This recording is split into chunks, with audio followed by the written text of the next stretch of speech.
We're thinking about improving the fairness, the findability, the accessibility, the interoperability and reusability of data. And so just wanted to give this note of the kind of metadata that we are collecting and checking for when we take a data set. It's our goal to make this as easy and painless for you as possible, but also to make the reuse of your data as easy and painless for posterity as possible. And so here are some things to bear in mind when you're submitting a data set to the data center. So it is the golden rule. Give the information that you would want to see for somebody who would reuse this data set. So a descriptive title and file names is going to be helpful for understanding and searching the archive here. It's going to be helpful for the person who downloads the file and knows which one they have on their machine once it's there. An abstract that describes the data, why it was collected, how, when, where, all of those key elements. Spatial information, and having that adequate precision. Sometimes every data point needs to have a location to it. Sometimes the data points we're moving around, say we're counting penguins, so there'll just be one point at the center of the survey, something that's appropriate to your data set, but we need to have everything spatially referenced.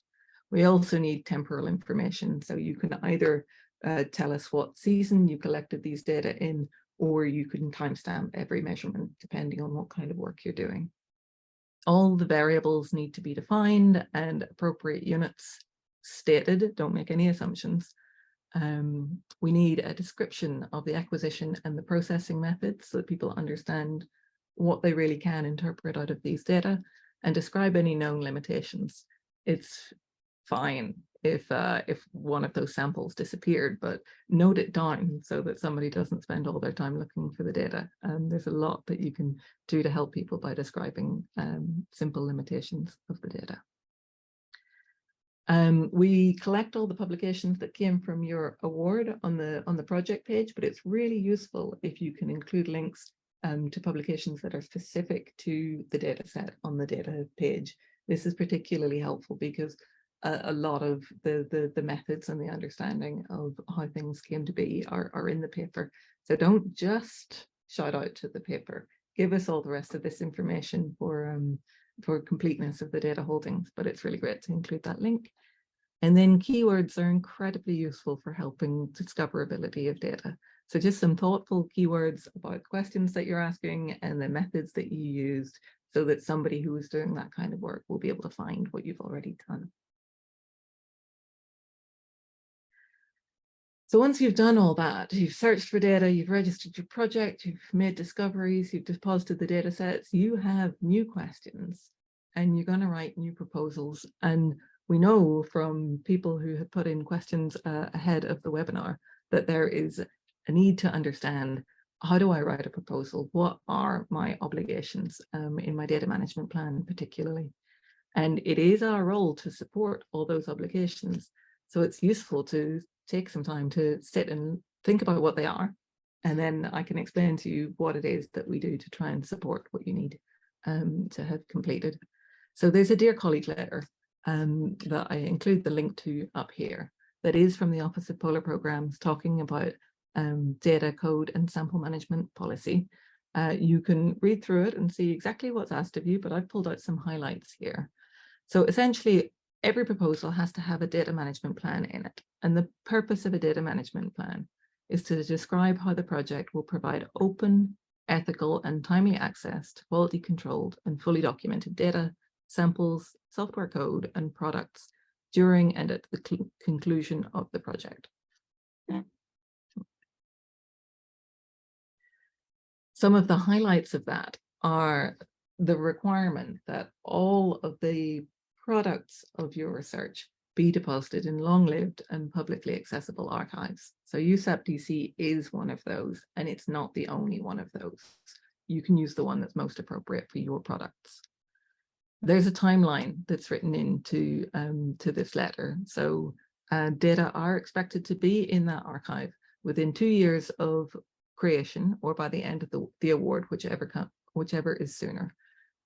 You can if there's compelling reasons that that needs to be different, then that's between you and your program officer. It is possible within the data center to upload data that have an embargo period on them and give a date that they're going to be released out into the world. So even if they're not ready for the outside world for some reason, you can still submit them to the data center as soon as they're ready.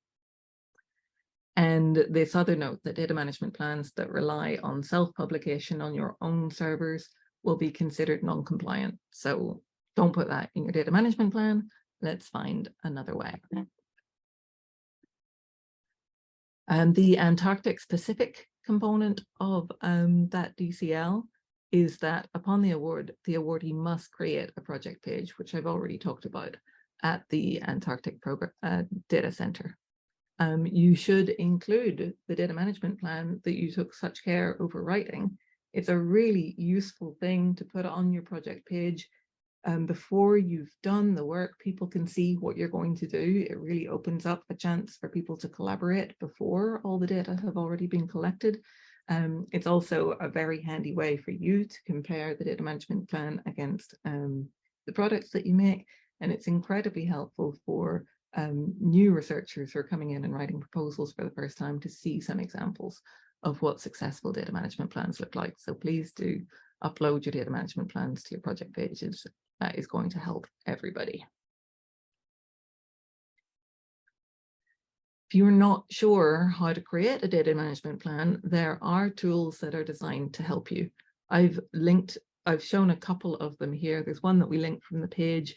dmptool.org is a good one that's out there, easydmp.org as well. In each of these, it guides you through some steps so that you've thought about the right things, asks you the questions that you need to have answers to, so that you really have thought about what these data products or findings products are going to be from the very outset of your program. But essentially, what those tools will tell you is this. You want to ask fundamental questions about the products that you're going to make, and you want to just lay that out so that everybody understands that you know what's coming in this award.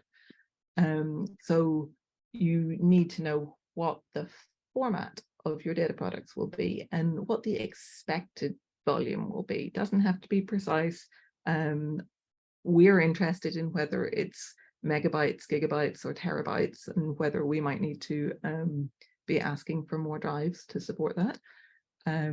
But whatever it is, you should be focusing on open source data formats so that we can contribute better to open science and reusability and longevity of the products that you have. If there's anything that needs specific software to be able to interact with it, then you can archive that software alongside the data set, so you can put that into your data management plan. You need to say when those products will be made available, so you know the timeline that's being put on you, but you're very welcome to share data more quickly than that. But you should certainly state what your plan is to share data within the 2-year time that's required of you.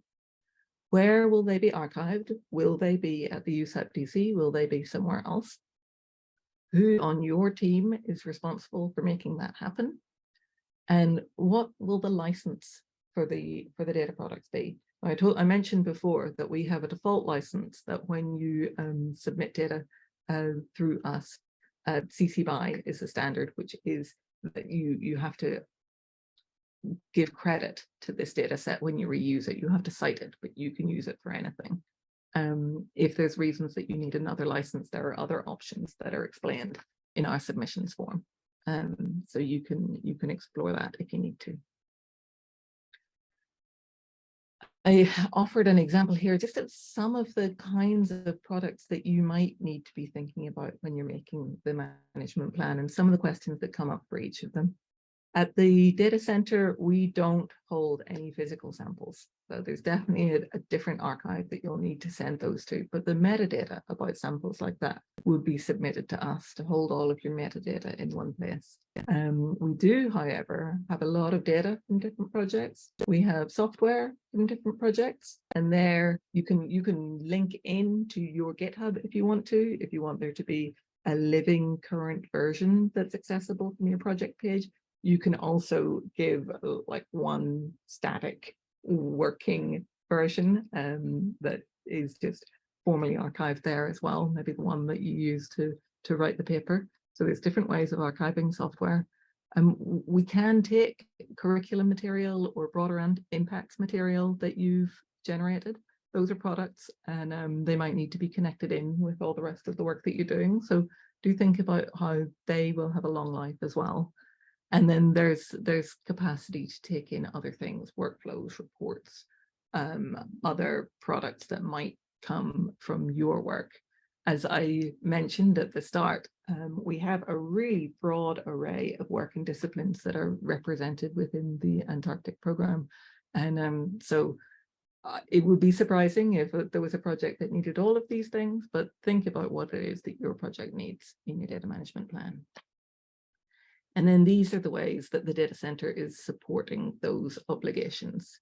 And I've highlighted the things that are actually specifically mentioned in the Dear Colleague letter.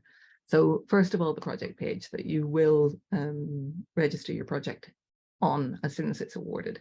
So we connect the metadata for all of the associated data sets, and it's all under one roof. So wherever they are, you can go to that project and find them. It's very useful for you. It's very useful for the broader community, and it's very useful for your project, your program manager as well.